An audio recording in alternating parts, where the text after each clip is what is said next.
Sébastien Bourdet sur la première ligne, mais c'est Dan Clark, l'étonnant Dan Clark, qui grâce à la météo a fait la pole position. On vous expliquera l'histoire tout à l'heure. Deuxième ligne pour l'étonnant aussi Charles Wulfsman, Tagliani est derrière. Ouais, c'est le résultat en fait des premières séances de qualification.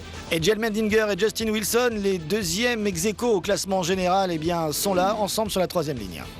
Will Power est là aux côtés de Catherine Legge, la seule jeune femme de ce championnat qui égale sa meilleure performance en qualif. On verra qu'elle a des belles couleurs roses aujourd'hui. Ligne 5, on retrouve Andrew Ranger et Bruno Junqueira, avec une ambiance très champêtre quand même pour la présentation de cette ligne. Et oui, Paul Tracy et Jan Helen sont ensemble. Qualification donc très moyenne de Paul Tracy pour Forsyth. Oui, il va démarrer loin, ça va laisser un peu respirer Sébastien. Ligne 7, on retrouve Oriol Servia et Tonis Kazemets, le rookie, qui effectue une belle qualification également. Puis on trouve Mario Dominguez et des mauvaises qualifs pour Nelson Philippe qui fait un peu la grimace. Et un petit nouveau pour fermer la marche aujourd'hui, Juan Caceres, un Uruguayen.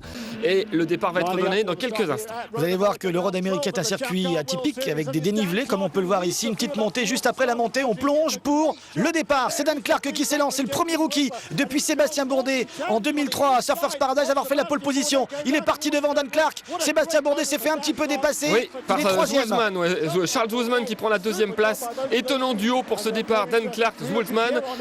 Et on est avec Wilson. Ah, Wilson qui... il y a déjà un crash dès le départ.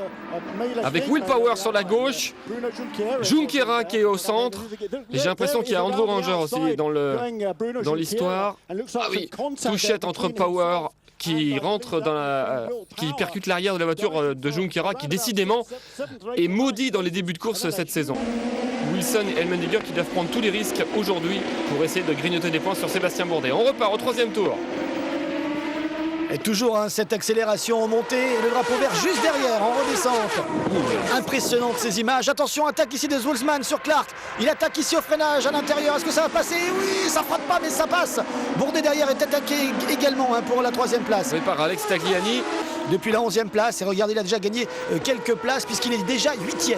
Juste derrière Justin Wilson. Attention. Ouh là là. Toujours un peu d'appréhension quand il y a Tracy qui est derrière deux voitures comme ça. Elmendinger qui passe Tagliani qui fait un travers en sortie. Nous le sommes toujours. D'ailleurs, on revoit le dépassement. Merci, monsieur le réalisateur. Le voici ici au freinage. L'attaque est propre. Et c'est bien. Il a même fini son dépassement avant la courbe. Tout le monde est parti avec des pneus option, des pneus à flanc rouge.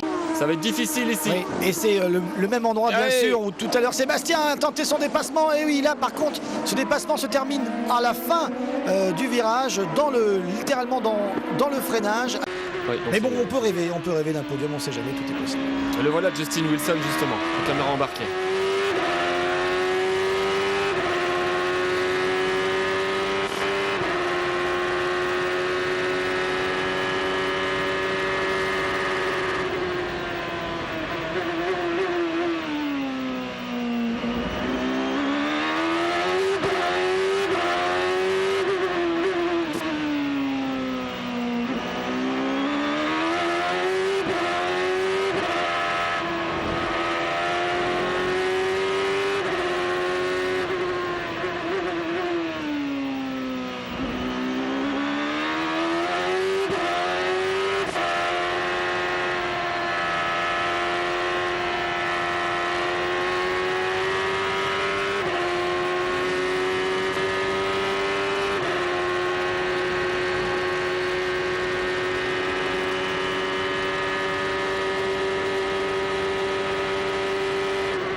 Se faire des sensations dans cette portion ultra rapide liée au plancher de Justin Wilson. Vous avez vu que dans certaines courbes, on ne freine pas. Le régime moteur reste au même niveau. C'est impressionnant. Il faut avoir un gros cœur, comme on dit. 10 secondes de retard pour Wilson sur Sébastien Bourdet. Il est en train de chasser Wulfsman pour la 4e place. Sébastien qui a plus de 5 secondes maintenant d'avance sur le deuxième. Va se réduire à néant. Deuxième crash de la journée parce qu'il était tout à l'heure l'initiateur du crash avec Junqueira, un écran de fumée et boum dans les pneus pour Will Power et drapeau jaune.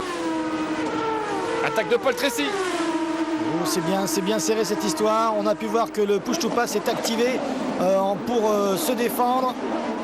Et ça passe. Il a résisté à Paul Tracy. Ah oui, mais et Paul Tracy qui continue. Grâce au push to pass. incroyable. Paul Tracy qui ne lâche jamais l'affaire, un vrai pitbull. Et c'est la bataille farouche entre les deux hommes qui continue.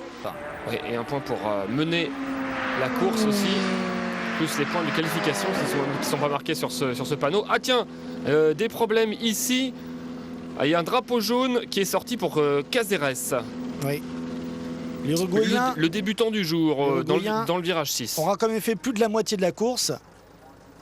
Très bien joué de la part de Sébastien Bourdet de l'écurie Numanas. Maintenant, sur ce ravitaillement-là, évidemment, on a perdu des places.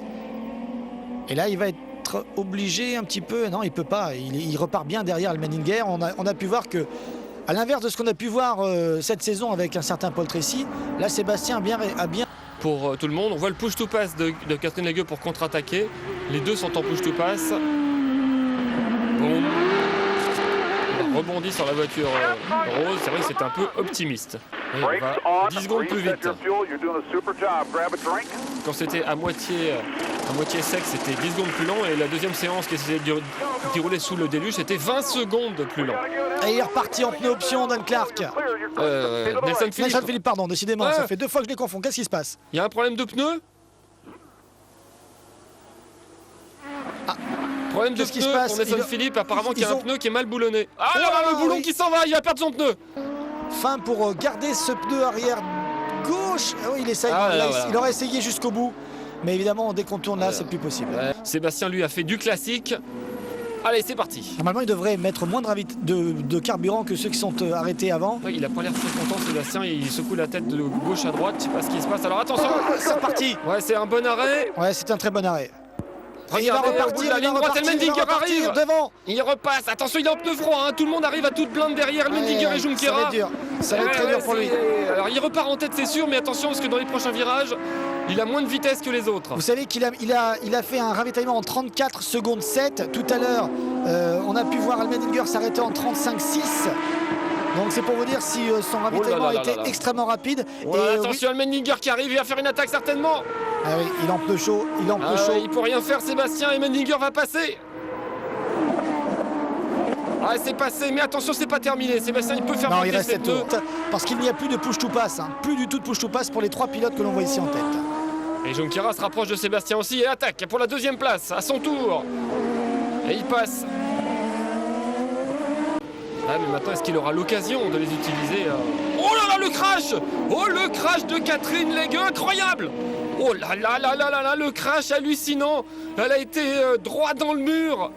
Et la voiture complètement détruite! Crash complètement incroyable, on ne trouve pas les mots.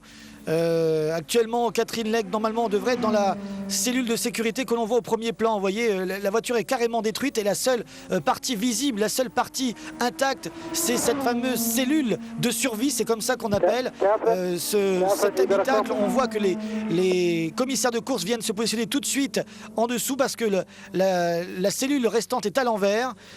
Était l'un des plus spectaculaires. L'un des pires. Et drapeau rouge, évidemment, pour éviter que tout le monde ne roule sur des débris et pour nettoyer la piste, on va stopper les voitures, ce qui est tout à fait logique. Oui, et évidemment, déjà, la voici Catherine Legge. C'est quoi? C'est même pas 20 minutes après ce crash.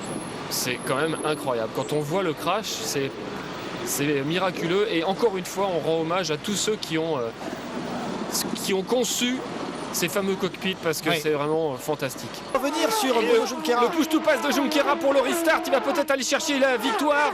Attention, c'est parti pour ces deux derniers tours. Attention, derrière, Servia attaque Wilson pour la 4e place. Est-ce que Sébastien peut revenir? Et Servia qui passe devant Wilson. Auriel Servia a réussi à faire le dépassement dès le restart. Bien vu de la part de l'Espagnol. Est-ce que Sébastien a utilisé ses 8 secondes? On ne sait pas. En tout cas, Junqueira a une belle carte à jouer pendant 2 tours. Il faut qu'il fasse du push-to-pass à tout va. Cette victoire est belle pour l'Américain, mais n'oublions pas quand même qu'aujourd'hui, les drapeaux jaunes auront beaucoup compté et contre Sébastien Bourdet, mais auront compté aussi pour Bruno Junqueira, parce que s'il n'y avait pas eu ces nombreuses neutralisations, je pense que Bruno n'aurait pas été si bien placé en fin de course. Donc vous voyez, quelque part, eh bien, c'est Jean qui pleure pour Numanas. Et Sébastien qui met le push-to-pass à la fin, mais c'est trop tard. Victoire d'Anne Mendinger, 5e victoire du jeune Américain devant Junqueira et Bourdet. Finalement, au championnat, c'est pas une si mauvaise opération que ça, même si Sébastien devra attendre l'Australie pour être éventuellement titré.